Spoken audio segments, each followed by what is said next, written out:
क्या होगा अगर मैं आपसे कहूं कि मैं कभी भूत प्रेतों पर विश्वास नहीं करती थी। मैं हमेशा यही मानती थी कि इस दुनिया में भूत प्रेत नहीं होते। लेकिन एक घटना ने मेरी पूरी सोच बदल दी। एक ऐसी घटना जिसके बाद रात के 3 बजे की आवाजें, बिना किसी वजह के हिलती चीजें और एक ऐसा डर जिसे मैं आज तक भूल नहीं पाई हूँ। नमस्कार दोस्तों, आज की कहानी हमें भेजी है दिशा जी ने, जो कि एक जानी मानी लेखिका है। उन्होंने अपनी जिंदगी में प्रेम कहानियां लिखी, सामाजिक मुद्दों पर लिखा, धोखे और रिश्तों पर लिखा। लेकिन आज वह अपनी जिंदगी का ऐसा अनुभव साझा करने जा रही हैं जिसने उन्हें अंदर तक हिला दिया था। ये कहानी है उनकी माँ के जाने के बाद, जिसे वह आज भी याद करती है तो उनकी रूह कांप उठती है। ये पूरी कहानी मैं आपको दिशा जी के दृष्टिकोण से ही सुनाऊंगा। ये कहानी कई साल पुरानी है। उस समय मेरी माँ को गुजरे हुए कुछ समय हो चुका था। उनके जाने के बाद मैं पूरी तरह टूट चुकी थी। मैं किसी से अपने दिल की बात नहीं करती थी। दुनिया के सामने मैं सामान्य दिखती थी, लेकिन अंदर से मैं हर दिन बिखर रही थी। धीरे धीरे मैं अवसाद की ओर बढ़ने लगी। दिन गुजरते गए, घर की जिम्मेदारियां बढ़ती गई और मैं रोना तक भूल गई। लेकिन दर्द कम नहीं हुआ। उस दर्द से बचने के लिए मैंने लिखना शुरू किया। शुरुआत में लिखना सिर्फ खुद को संभालने का एक तरीका था, लेकिन धीरे धीरे वो मेरी ताकत बन गया। लोगों को मेरी कहानियां पसंद आने लगी। मेरा आत्मविश्वास लौटने लगा। मुझे लगने लगा कि अब जिंदगी पटरी पर लौट रही है।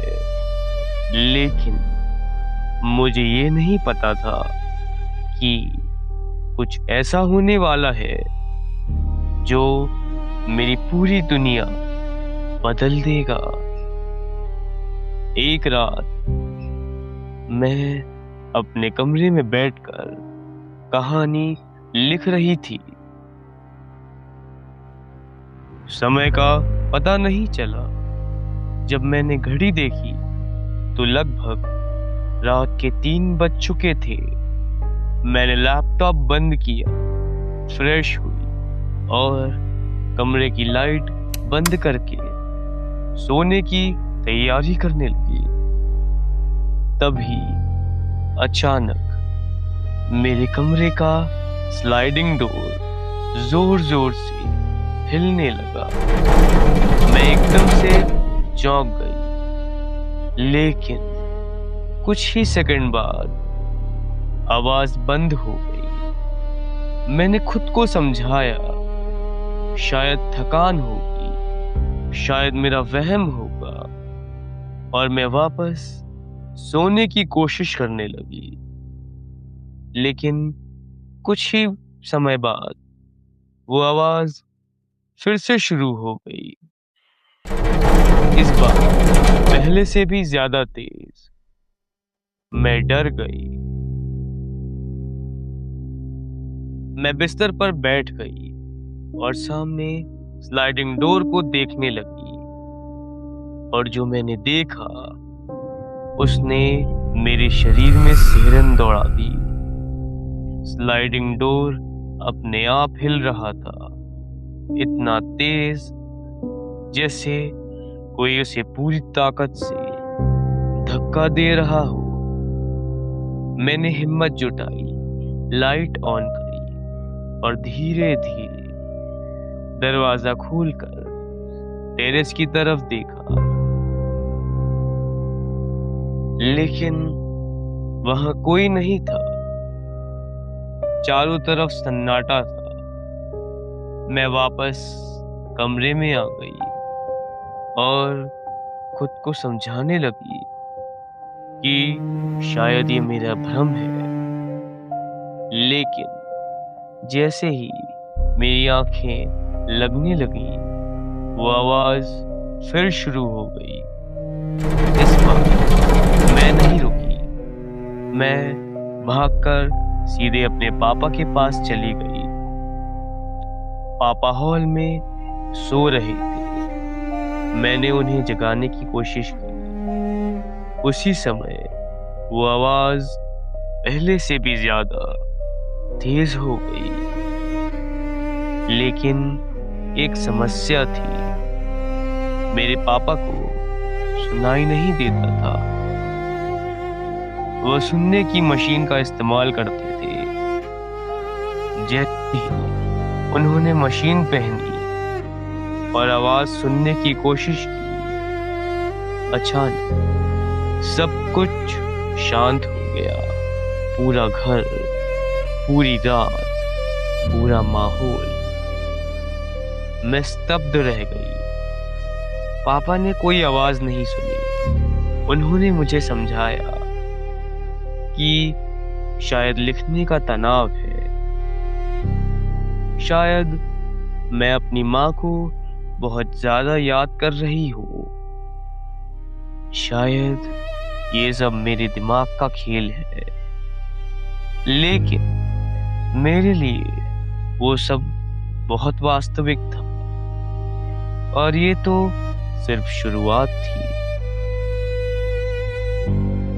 जब मैंने ये चीज अपनी बहन, जिसकी शादी हो गई है, उसको बताई, तो उसने भी मुझे यही चीज बोली। मेरी बातों पर किसी को भरोसा नहीं हुआ। यहाँ तक कि मेरी बहन ने मुझे अपने घर में रुकने के लिए बुलाया। उसने कहा, तू कुछ दिन मेरे घर पर रहेगी तो तेरा मन शांत हो जाएगा।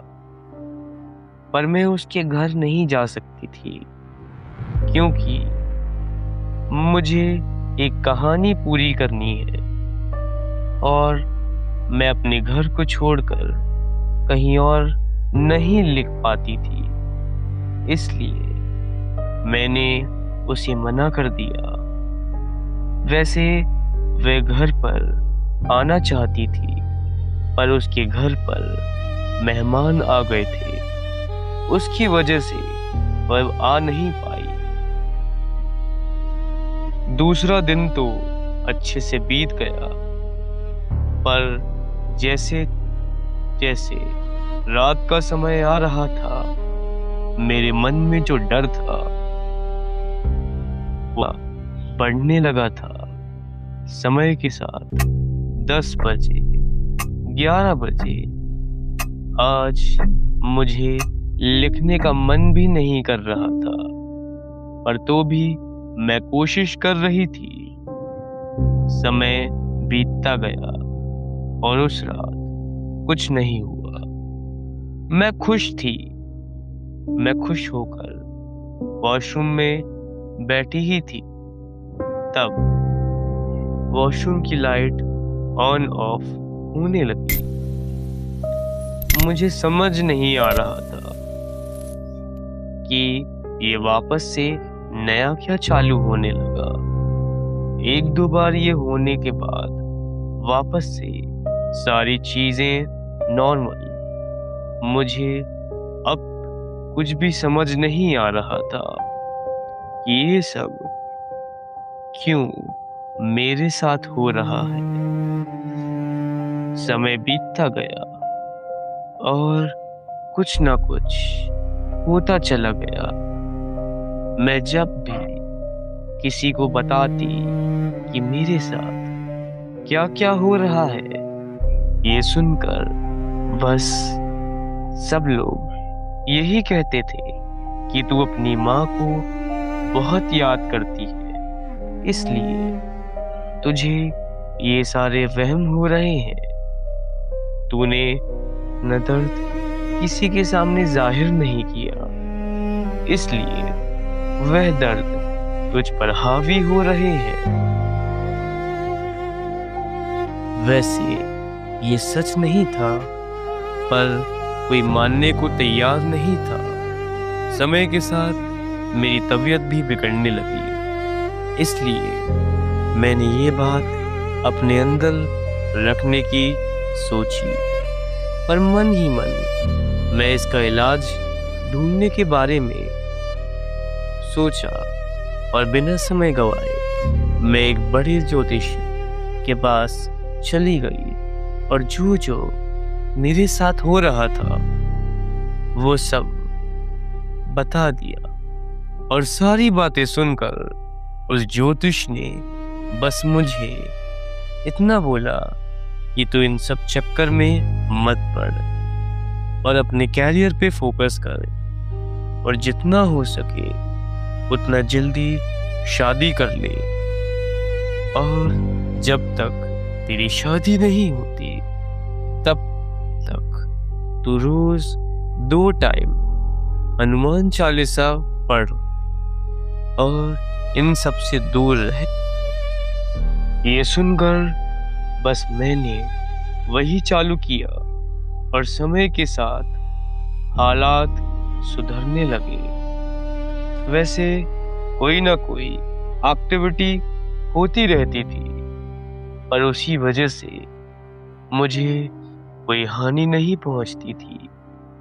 देखते ही देखते मेरी शादी पक्की हो गई। और मैंने जब ये बात ज्योतिष मतलब गुरुजी को बताई, तब उन्होंने बस इतना ही बोला, अब तुझे कोई सताएगा नहीं।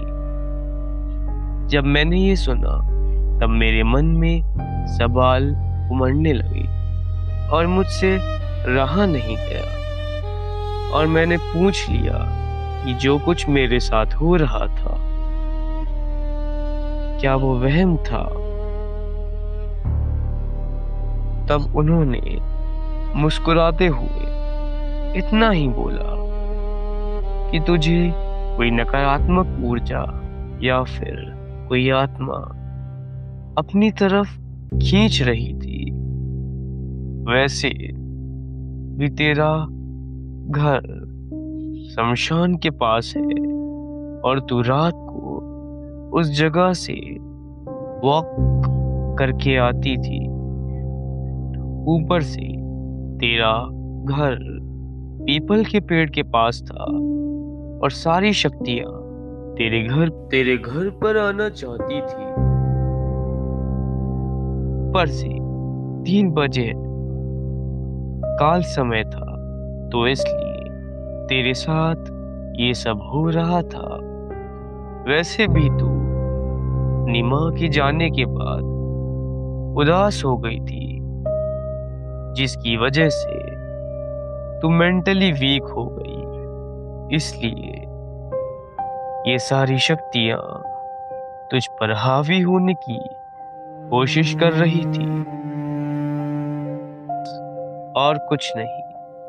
वैसे ये सारी शक्तियां कमजोर इंसान को ढूंढती है, जो तू थी, पर अब कुछ नहीं है। बस अब इतना ध्यान रखना कि कभी भी उस रास्ते पर मत जाना।